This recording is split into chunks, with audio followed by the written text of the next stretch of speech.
let's recap or put this together. We've got less potent thromboxane A3, meaning less platelet clumping. We've got PGI3 doing a similar job on vasodilation as PGI2. How does this connect to the idea that fish oil reduces inflammation? Well, it seems the main driver, based on this, is the shift in thromboxanes.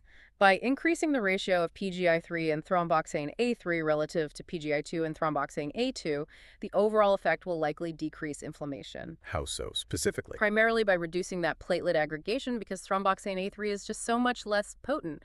Less unnecessary platelet activity can mean less localized inflammation signals.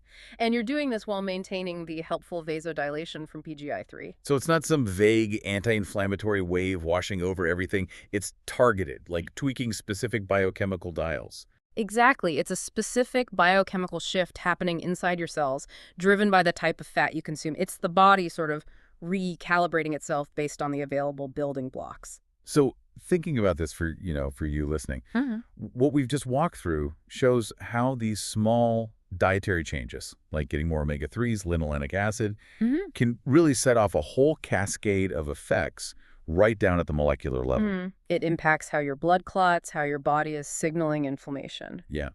And if we zoom out to the big picture, the key thing to grasp is these two different processing lines for fats, right? Absolutely.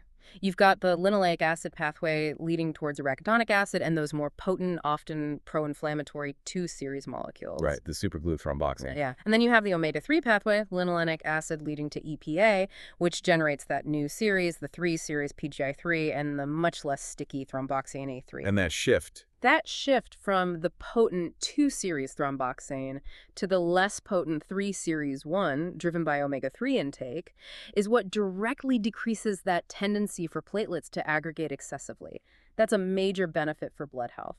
And it's just fascinating that while the blood vessel widening part stays pretty much the same with PGI3, it's that change in the thromboxanes that switch from A2 to A3 that really seems to be the mechanism that likely decreases inflammation. It's so specific. It really is, and a targeted biochemical effect happening right there in your cells. It really makes you think, doesn't it? Seeing how just changing the type of one molecule like thromboxane can have such a big impact on blood clotting, on inflammation.